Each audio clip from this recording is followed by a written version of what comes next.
um, well, and let's say well in that there would never be a need in my life again, but there would be a thing called responsibility. And I started running the family business pretty much at 10 years old. I would Wow. jump in, and when they were away, they would give me the opportunity because you see, while most kids read perhaps around 3 to 4, my mom, having been an educator, had me reading at a year and a half. So by the time I got to 10, I was ready, or at least I thought I was ready for life. And Wow. so it started back home with me. I'm Jamaican, and so it started with me being home in my family business and being responsible to Hmm. provide service to the customers, but still being attentive to the staff that I was leading. And Hmm. so it was just a natural progression from there. When we came to the United States, I went into medical.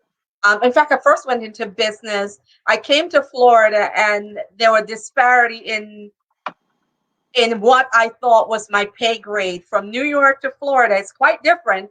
And Hmm. so I went back into becoming a leader in hospitals where I've served as administrator, I've served as DON, I've served as assistant DON, risk Wow. manager, you name it. And so, I remember calling my mom at points, and I'd say, Mommy, they just put me in the dungeon. And the dungeon meant you dress like you dress now for coronavirus. And I would spend so many hours being in mask and being gowned up and gloved up and booed up and capped up.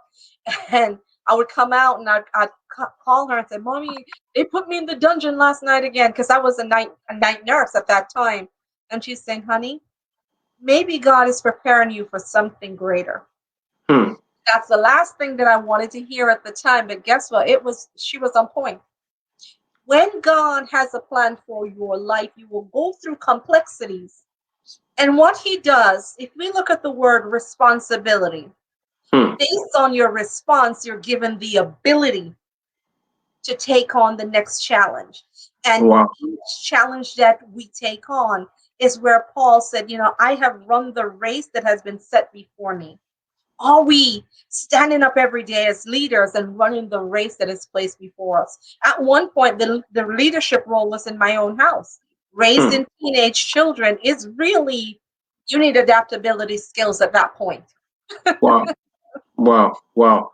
Massive. So, you had the privilege of growing up, in an environment where your leadership skills were nurtured by your mom, correct? Yes, Okay, yes. so you had the privilege. So, and you keyed into that, into that moment.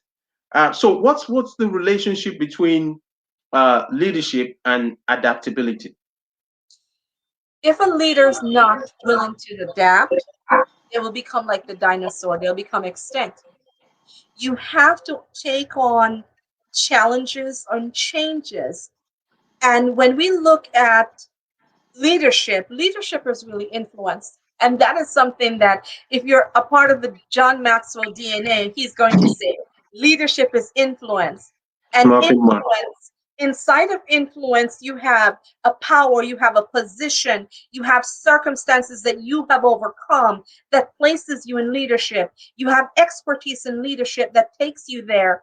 And as you progress through the 8 levels of leadership, what it does, it positions you in an adaptable place. And the more Wow. adaptable you are, is the better you will experience life. And life will become phenomenal once you understand your purpose and begin to live from your Wow. passion. You will quickly adapt to changes. And in so doing, you bring glory to God. Wow. Amazing. Amazing. For those who are just joining us, I'm speaking alongside Dr. Nicola Waugh. She's a member of the John Maxwell team. She's a lady of so many parts, an amazing lady. She's based in United States of America, and she's